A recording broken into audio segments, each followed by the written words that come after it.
प्यारे विद्यार्थियों, आप सभी को मेरा नमस्कार।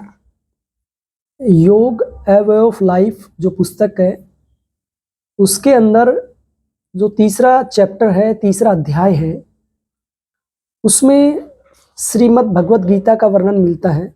उसी के बारे में आज हम विस्तार से जानेंगे। वर्तमान में विश्व का सबसे प्रसिद्ध एवं लोकप्रिय ग्रंथ गीता ही है। गीता एक संवादात्मक ग्रंथ है जिसमें योग, अध्यात्म, ज्ञान, कर्म, भक्ति, त्याग, संन्यास, मोक्ष, ध्यान, ब्रह्म, प्रकृति, पुरुष आदि का विस्तृत वर्णन मिलता है। इस आध्यात्मिक ग्रंथ को गीता, श्रीमद् भगवत गीता, गीतोपनिषद एवं पंचम वेद के नाम से जाना जाता है। गीता का मूल रूप से सीधा संबंध महाभारत से है। बताते हैं कि महर्षि वेद व्यास द्वारा रचित महाभारत में कुल 18 अध्याय और 700 श्लोक हैं। 18 अध्याय हैं। महाभारत के छठे अध्याय का नाम भीष्म पर्व है और भीष्म पर्व के 4 भाग अथवा उपपर्व हैं, जिनमें कुल 122 अध्याय हैं। तो भीष्म जो पर्व है, उसके जो उपपर्व हैं, यानी सबसे पहला जम्बू खंड विनिर्माण पर्व है, दूसरा भूमि पर्व है, तीसरा श्रीमद् भगवत गीता पर्व है, चौथा भीष्म वध पर्व है। तो भीष्म पर्व के उपपर्व श्रीमद् भगवत गीता, जैसा आपने ऊपर देखा, तीसरा जो उपपर्व है में 25 से 42 तक के जो अध्याय हैं वो गीता के ही 18 अध्याय हैं। इन्हीं 18 अध्यायों में कुल 700 श्लोक हैं। आज से लगभग 5000 वर्ष पूर्व भगवान श्री कृष्ण ने गीता के 18 अध्यायों में वर्णित 700 श्लोकों के माध्यम से अपने प्रिय मित्र अर्जुन को जीवन का यथार्थ ज्ञान दिया था। कुरुक्षेत्र की पावन भूमि से गीता का ऐतिहासिक उपदेश भगवान श्री कृष्ण ने अर्जुन के माध्यम से संपूर्ण जगत के कल्याण के लिए दिया था। तो गीता के 18 अध्याय आप देख पा रहे हैं और किस अध्याय में कितनी श्लोक संख्या है ये भी आप देख पा रहे हैं। यानी अर्जुन विषाद योग, सांख्य योग, कर्म योग, ज्ञान कर्म संन्यास योग, कर्म संन्यास योग, आत्म संयम योग, ज्ञान विज्ञान योग, अक्षर ब्रह्म योग, राज विद्या राजगुह योग, विभूति योग, विश्व रूप दर्शन योग, भक्ति योग, क्षेत्र क्षेत्र विभाग योग, गुणत्रय विभाग योग, पुरुषोत्तम योग, दैवासुर संपद विभाग योग, सरदात्रय विभाग योग और मोक्ष संन्यास योग। यानी प्रत्येक अध्याय के पीछे योग शब्द लगा हुआ है। आप देख पा रहे हैं कि किस अध्याय में कितने श्लोक हैं, यानी कितने वशेष हैं। अब देखिए, गीता के 18 अध्याय में 18 प्रकार के योग का विधिवत, यानी बहुत ही अच्छे ढंग से सिस्टमेटिक वर्णन मिलता है। और मुख्य रूप से गीता में ज्ञान योग, कर्मयोग और भक्ति योग के समन्वय पर बल दिया गया है। यानी 18 अध्याय में 18 प्रकार के योग का वर्णन मिलता है, लेकिन ज्ञान योग, कर्मयोग और भक्ति योग का जो समन्वय है उस पर अधिक बल दिया गया है। यानी जैसे बताते हैं कि ज्ञान योग का संबंध हमारे मस्तिष्क से है और कर्मयोग का संबंध हमारे नाभि प्रदेश से है और भक्ति योग का संबंध हमारे हृदय से है। यानी तीनों जब मिलकर काम करते हैं तभी हमें अपना लक्ष्य प्राप्त होता है, यानी मोक्ष समाधि की प्राप्ति कर सकते हैं। तो देखिए, मुख्य तौर पर अगर देखा जाए तो गीता के 18 अध्यायों को अगर हम ज्ञान योग, कर्म योग, भक्ति योग के साथ बांटें तो जो पहले 6 अध्याय हैं, यानी आप देख रहे हैं कि पीछे अर्जुन विषाद योग से लेकर आत्म संयम योग तक के जो 6 अध्याय हैं उन्हें कर्म योग कहा है। अगले जो 7 से लेकर 12 तक के जो अध्याय हैं, 7 से 12 तक जो ये अध्याय आप देख रहे हैं,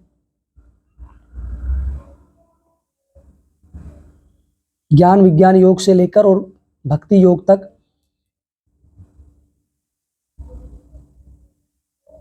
ये भक्ति योग हैं।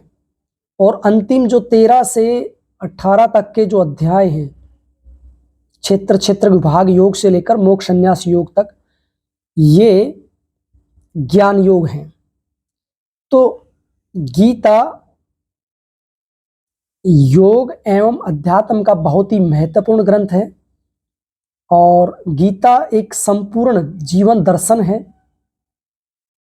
गीता का प्रत्येक श्लोक योग में जीवन से जुड़ा हुआ है, यानी पथ पथ पर, यानी कदम कदम पर गीता का प्रत्येक श्लोक कहीं ना कहीं जीवन में जरूर काम आता है।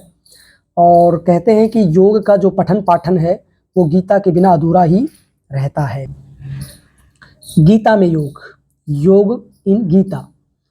गीता के सामान्य परिचय से स्पष्ट भी हो चुका है कि गीता पूर्णतः योग का ग्रंथ है, लेकिन एक श्लोक है गीता का, 3 मुख्य श्लोक हैं जिनमें योग का स्पष्ट रूप से जिक्र किया गया है। यानी योगस्थ कुरु कर्माणि संगम तक धनंजय सिद्धे सिद्धो सम भूत्वा समत्तम योग उच्यते। यानी योगी राज भगवान श्री कृष्ण कहते हैं कि हे धनंजय, तुम योग में स्थिर होकर फल की आसक्ति को त्याग कर कार्य की सिद्धि यानी सफलता और असफलता दोनों अवस्थाओं में अपने आप को समभाव में रखते हुए स्वाभाविक सहज कर्म करते रहो और फल की इच्छा मत करो, यही समत्वम योग है। आगे कहते हैं बुद्धि युक्तो जहाति वे सुकृत दुष्कृते तस्मात् योगा युजस्व योग कर्म शुकोशलम। अर्थात समबुद्धि से युक्त साधक इस संसार में पाप पुण्य कर्मों से मुक्त हो जाता है, इसलिए हमें समभाव से युक्त होकर ही सभी कार्य करने चाहिए। समभाव से युक्त होकर कार्य करने से साधक के सभी कार्य कुशलता पूर्वक संपन्न होते हैं। किसी भी कार्य को कुशलता के साथ करना ही योग कहलाता है। तीसरा जो श्लोक है छठे अध्याय के 23वें श्लोक में कहते हैं तम विद्यात दुख संयोग वियोगम योग संगीतम स निश्चयन योगत्वयो योग निर्विण चेतसा। यानी दुखों के संयोग से रहित अर्थात सुख पूर्वक जो अवस्था है वही योग है। योग साधक को योग का अभ्यास तत्परता एवं धैर्यपूर्वक उत्साहित मनोयोग से ही करना चाहिए। फिर कहते हैं कि तपस्वी भयोधिको योगी ज्ञानी भयो अपि मतोधिकः कर्मीभ्य सचाधिको योगी तस्मात् योगी भव अर्जुन।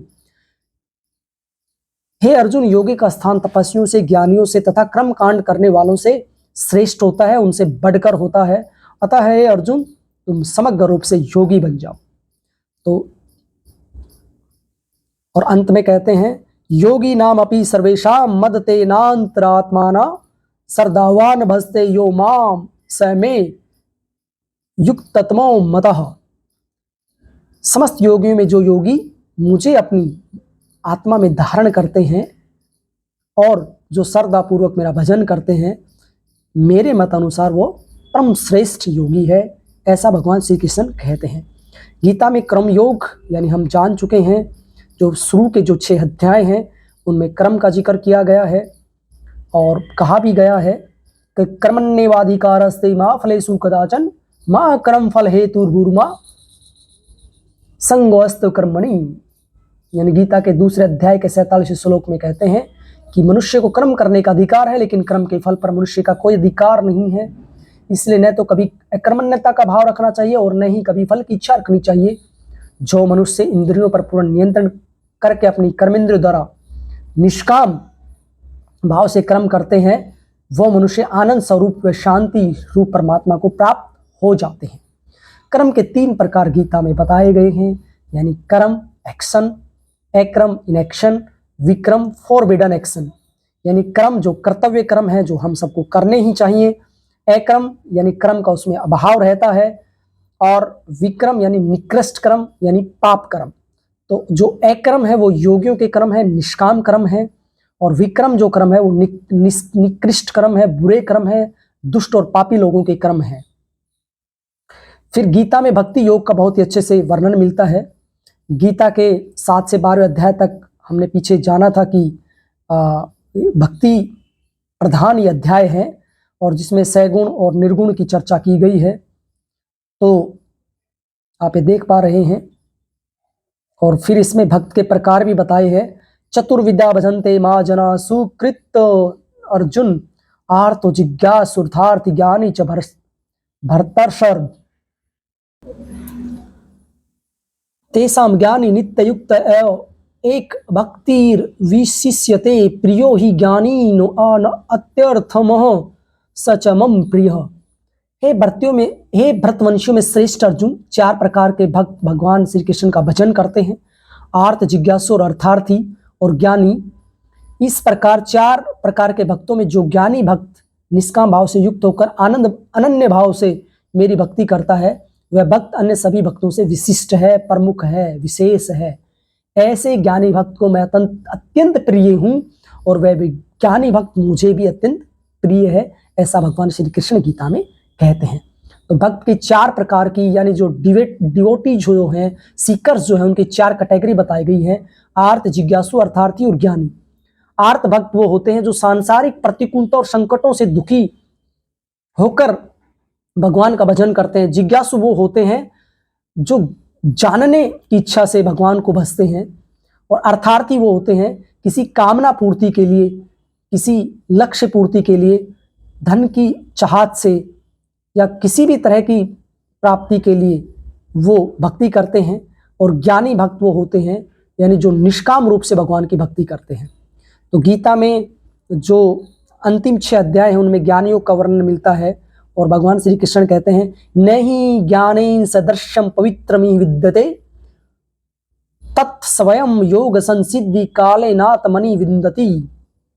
यानी ज्ञान के समान पवित्र करने वाला इस संसार में कुछ भी नहीं है। आगे कहते हैं सर्दावा लभते ज्ञानम तत्प्रह संयतेन्द्रिय ज्ञानम लब्ध्वा प्राम शांति मैचिरेणाधिगच्छति। जिसने अपने इंद्रियों पर पूर्ण नियंत्रण प्राप्त कर लिया है, जो ज्ञान प्राप्ति के लिए श्रद्धापूर्वक निरंतर साधना में लगा रहता है, वह तत्व ज्ञान को अवश्य ही प्राप्त कर लेता है। ज्ञान प्राप्ति के बाद उस जितेंद्रिय श्रद्धावान साधक को परम शांति की प्राप्ति हो जाती है। इसके बाद गीता में आहार विहार यानी फूड एंड लाइफस्टाइल की चर्चा की गई है। यानी न तयसन्नतस्तु योगो अस्ति न चैकान्तमाप मनसनतः न चातसी सौपनशीलस्य जागर्तो नैव चार्जुन युक्ताहार विहारस्य युक्तस्य कर्मसु युक्त सौपना बौद्धस्य योग भवति दुःखः। हे अर्जुन, यह योग न तो बहुत ज्यादा खाने वाले का और न ही बहुत कम खाने वाले का तथा न अधिक सोने वाले का और न अधिक जागने वाले का सिद्ध होता है।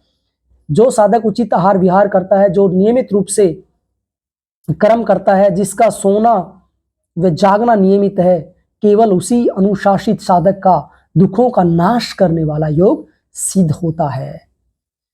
इस प्रकार गीता का हमने सामान्य परिचय जाना।